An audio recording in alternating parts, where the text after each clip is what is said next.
আসসালামু আলাইকুম, welcome to my channel. আশা করি সবাই ভালো আছেন। আমি নতুন একটি ব্লগ নিয়ে এসেছি আপনাদের কাছে।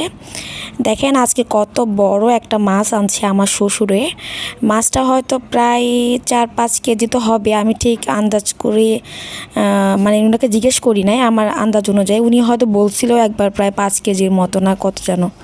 তো আমার ঠিক ওরকম মনে পড়তেছে না। মোবাইলে দেখতে মানে ভিডিওটা দেখতে হয়তো অত বড় মনে হচ্ছে না, কিন্তু মাছটা অনেক বড় ছিল। এটা বটিতে কাটা পসিবল ছিল না, যদিও উনি সবসময় মাছ কেটে আনে। তো আমি বলছিলাম, আব্বা মাছ কেটে আনবেন না, আমি বাসায় মাছ কুটবো, আপনি মাছ আস্ত নিয়ে আসবেন। তো উনি আস্ত নিয়ে আসলো মাছটা। এখন এত বড় মাছ যে উনি আস্ত নিয়ে আসবে সেটা তো আমি জানতাম না। তো যাই হোক, বড় মাছ কুটা আমার কাছে কোনো ব্যাপার না, কারণ আমি আমার বাবার বাসা থাকতে সবসময় বড় মাছগুলা সবসময় আমিই কুটতাম। আমার আপু আম্মু ওরা কুটতো না, আমিই কুটতাম। তো আমার খুব ভালো লাগে মাছ কুটতে, মুরগি এগুলো কুটতে অনেক ভালো লাগে। যদিও বিয়ের পর এগুলি তেমন একটা কুটা হয় না, কারণ হেল্পিং হ্যান্ড থাকে, আমার কুটা হয় না, ওরাই কুটে। তো এখানেও মাছ যেহেতু বেশি আনছে সেজন্য হেল্পিং হ্যান্ডের সাথে আমি একটু হেল্প করতেছিলাম, কারণ ওর অনেক দেরি হয়ে যাবে এগুলো করতে করতে। তো পোহা মাছও আনছে আর একটা রুই মাছ আনছে। তো আরও মনে কিছু মাছ আনছিল, ছোটো মাছ, ওগুলো ফ্রিজে রেখে দিয়েছি। চিংড়ি মাছও এনেছিল বড় বড়, তো ওগুলো রেখে দিয়েছি। উনি মাছ আনলে একসাথে বেশি করে আনে। তো মাছের এই যে আমি অনেক ছোট ছোট করে সাইজ করে নিচ্ছিলাম। আর মাছের যে পেটি হয়েছে সেই পেটিটা আমি বেগুন দিয়ে একটু ভুনা ভুনা করব, সেই জন্য এটা আমি আস্ত রেখে দিয়েছি। তো এই সাইডটা অনেক বড় ছিল, দুভাগ করা আমার জন্য অনেক কষ্টকর হচ্ছিল। তো আমার হেল্পিং হ্যান্ডকে বললাম যে, ও যেহেতু বটি দিয়ে মাছ করতেছিল, আমি বললাম যে আমাকে দুভাগ করে দাও। তো সে দুভাগ করে দিচ্ছে। তো এরপর আমি ছুরি দিয়ে এগুলোকে টুকরো করতেছিলাম। আমার কাছে কিন্তু খুব ভালো লাগতেছিল করতে, যদিও একটু ভয় লাগছিল, কারণ আমি অনেক দিন পর মাছ করতেছি। তো হাতটা এত পিচ্ছিল হয়ে গিয়েছিল, কারণ রক্তের কারণে হাতটা অনেক পিচ্ছিল হয়ে গিয়েছে। যে কোনো মুহূর্তে আবার মানে ছুরিটা যদি ছুটে যায় বা আমার হাতে যদি লাগে, আমার অনেক ভয় লাগতেছিল। তো ছুরিতে তারপর আমার অত বেশি লাগে না, মানে ভয় কাজ কম করে, কিন্তু আজকে লাগতেছে, কারণ যেহেতু রক্তের কারণে রক্ত বেশি, আর মাছ যেহেতু একটু আঠালো হয়, যার কারণে আমার কুটতে একটু মানে একটু ভয় লাগতেছিল। তো আর বটিতে কুটতে আমি অনেক ভয় পাই। বটিতে মাছ কুটতে আমি তেমন একটা স্বাচ্ছন্দ্য বোধ করি না, আমার ছুরিতে ভালো লাগে। এরকম চাপাতি বা বড় ছুরি এগুলো দিয়ে কুটতে আমার ভালো লাগে।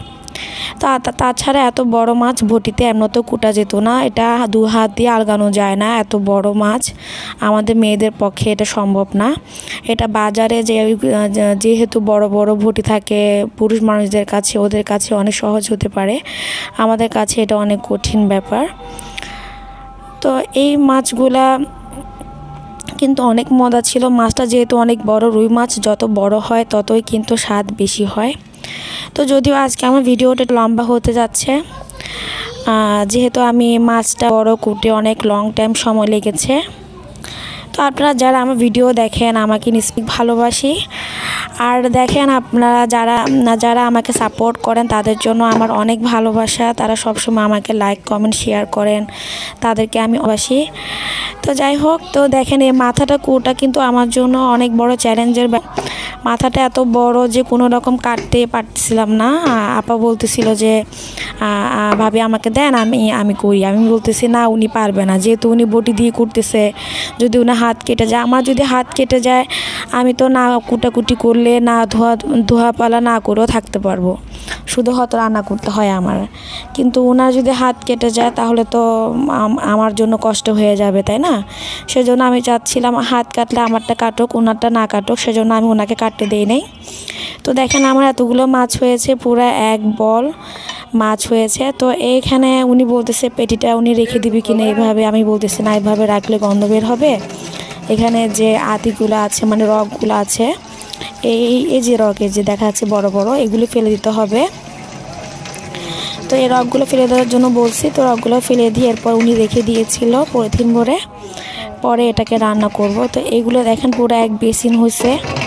তো তো এগুলাকে ভালো করে রক্তটা ধুয়ে ফেলবো, রক্ত সহকারে রাখবো না, রক্ত গন্ধ হয়ে যাবে। তো আমি সবসময় ফ্রিজিং করে এভাবে রাখি। আপনারা কারা আমার মতো রাখেন আমাকে কমেন্ট করে জানাবেন। তো এগুলোকে রক্তটা ভালোভাবে ধোয়া হচ্ছে, আপা ভালোভাবে ধুচ্ছে। ধোয়ার পরে উনি আর এগুলো সব উঠিয়ে রাখতেছে। প্রায় 3 বা 4 বার ধুইছে উনি। এই যে দেখেন প্রায় মেন রক্তটা চলে গেছে। জাস্ট খাওয়ার আগে আগে যে পলিথিন ভরা ব্যাগটা থাকবে ওটা বের করে ধোবে।